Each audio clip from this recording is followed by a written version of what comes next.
नमो भगवते वासुदेवाय। श्रीमद्वाल्मीकिरामायणम् आरण्यकाण्डं पञ्चमः सर्गः। शरभङ्गब्रह्मलोकप्रस्थानम्। हत्वा तु तं भीमबलं विरादं राक्षसं वने, ततः सीतां परिष्वज्य समाश्वास्य च वीर्यवान्। अब्रवील्लक्ष्मणं रामः भ्रातरं दीप्ततेजसं, कष्टं वनमिदं दुर्गं न च स्म वनगोचराः। अभिगच्छामहे शीघ्रं शरभङ्गं तपोधनम्, आश्रमं शरभङ्गस्य राघवोऽभिजगामः। तस्य देवप्रभावस्य तपसा भावितात्मनः, समीपे शरभङ्गस्य ददर्श महदद्भुतम्। विभ्राजमानं वपुषा सूर्यवैश्वानरोपमम्, अवरुह्य रथोत्सङ्गाद् सकाशे विबुधानुगम्। असंस्पृशन्दं वसुधां ददर्श विबुधेश्वरम्, शुभ्रभाभरणं देवं विरजोऽम्बरधारिणम्। तद्विदैरेव बहुभिः पूज्यमानं महात्मभिः, हरिभिर्वाजिभिर्युक्तम् अन्तरिक्षगतं रथम्। ददर्शादूरतस्तस्य तरुणादित्यसन्निभं, पाण्डराभ्रगणप्रख्यं चन्द्रमण्डलसन्निभम्।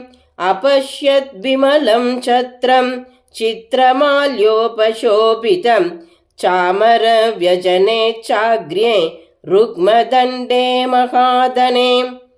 गृहीते नरनारीभ्यां दूयमाने च मूर्धनि, गन्धर्वामरसिद्धा च बहवः परमर्षयः। अन्तरिक्षगतं देवं वाग्भिरग्र्याभिरीडिरे, सह सम्भाषमाने तु शरभङ्गेन वासवे। दृष्ट्वा शतक्रतुं तत्र रामो लक्ष्मणमब्रवीत्, रामोदरथमुद्दिश्य लक्ष्मणाय प्रदर्शयन्।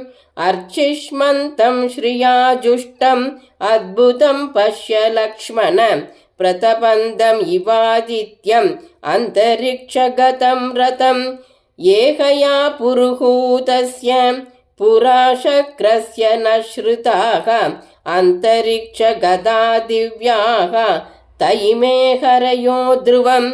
इमे च पुरुषव्याघ्राः ये तिष्ठन्त्यभितो रथम्, शतं शतं कुण्डलिनः युवानः खड्गपाणयः।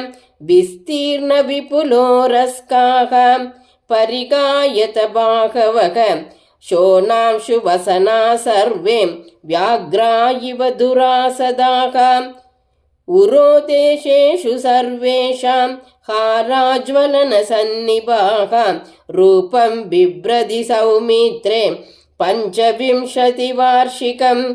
एतद्धि किल देवानां वयो भवति नित्यताम्, यते मे पुरुषव्याघ्राः दृश्यन्ते प्रियदर्शनाः। इहैव सह वैदेह्यां मुहूर्तं तिष्ठ लक्ष्मण, यावज्जानाम्यहं व्यक्तं क एष द्युतिमान् रथे। तमेव मुक्त्वा सौमित्रिम् इहैव स्थीयतामिति, अभिचक्राम काकुत्स्थः शरभङ्गाश्रमं प्रति। ततः समभिगच्छन्तं प्रेक्ष्य रामं शचीपतिः, शरभङ्गमनुज्ञाप्य विबुधानितमब्रवीत्। इहोपयाद्यसौ रामः यावन्मां नाभिभाषते, निष्ठां नयत तावत्तु ततो मां द्रष्टुमर्हति। जितवन्तं कृतार्थं च द्रष्टागम् अचिरादिमं, कर्म ह्यनेन कर्तव्यं महदन्यै सुदुष्करम्।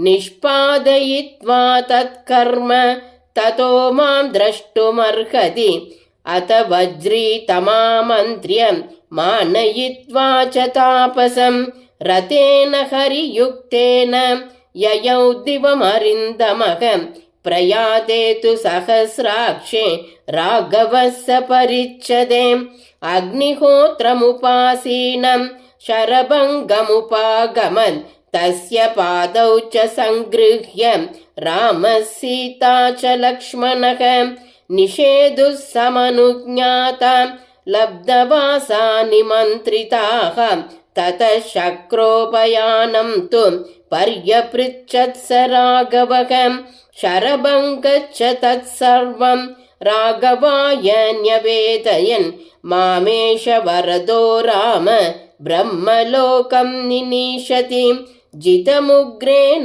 तपसा दुष्प्रापम् अकृतात्मभिः अहं ज्ञात्वा नरव्याघ्र वर्तमानमदूरतः ब्रह्मलोकं न गच्छामि त्वामदृष्ट्वा प्रियातिथिं त्वयाहं पुरुषव्याघ्र धार्मिकेन महात्मना समागम्य गमिष्यामि त्रिदिवं देवसेवितम् अक्षया नरशार्दूल मया लोकाजिता शुभाः ब्राह्म्या च नागभृष्ट्या च प्रतिगृह्णीष्व मामकान् एवमुक्तो नरव्याघ्रः सर्वशास्त्रविशारदः ऋषिणा शरभङ्गेन राघवो वाक्यमब्रवीत् अहमेवाहरिष्यामि सर्वलोकान् महामुने आवासं त्वहमिच्छामि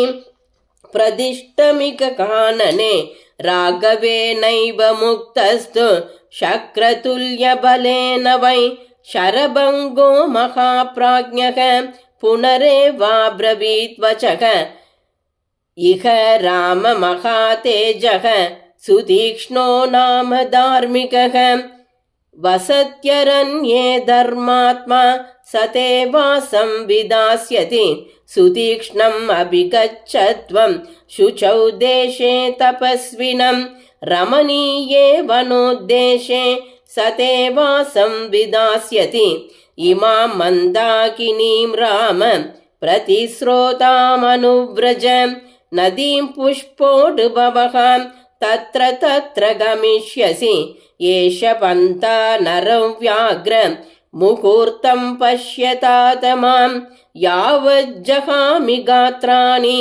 जीर्णां त्वचमिवोरगः तदोऽग्निं सुसमादाय हुत्वा चाज्येन मन्त्रविन् शरभङ्गो महातेजाः प्रविवेश हुताशनं तस्य रोमाणि केशां च तदाहाग्निर्महात्मनः जीर्णां त्वचं तथास्तीनि यच्च मांसं सशोणितं रामस्तु विस्मितो भ्रात्रा भार्यया च सहात्मवान् स च पावकसङ्काशः कुमारः समपद्यत उद्दायाग्निचयात् तस्मात् शरभङ्गो व्यरोचत सलोकनाहिदाग्नीनां ऋषीणां भावितात्मनां देवानां च व्यतिक्रम्य ब्रह्मलोकं व्यरोहत सपुण्यकर्मा भवने द्विजर्षभः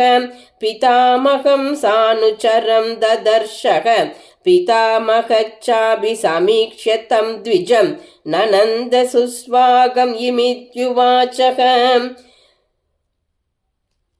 पितामहश्चाभिसमीक्ष्य तं द्विजं ननन्द सुस्वागतमित्युवाचः। इत्यार्षे श्रीमद् रामायणे वाल्मीकिये आदिकाव्ये चतुर्विंशतिसहस्रिकायां संहितायाम् आरण्यकाण्डे शरभङ्गब्रह्मलोकप्रस्थानं नाम पञ्चमः सर्गः। श्रीदाशरथाय विद्महे सीतावल्लभाय धीमहि तन्नो राम प्रचोदयात्। जानकीकान्तस्मरणं जय जय राम राम।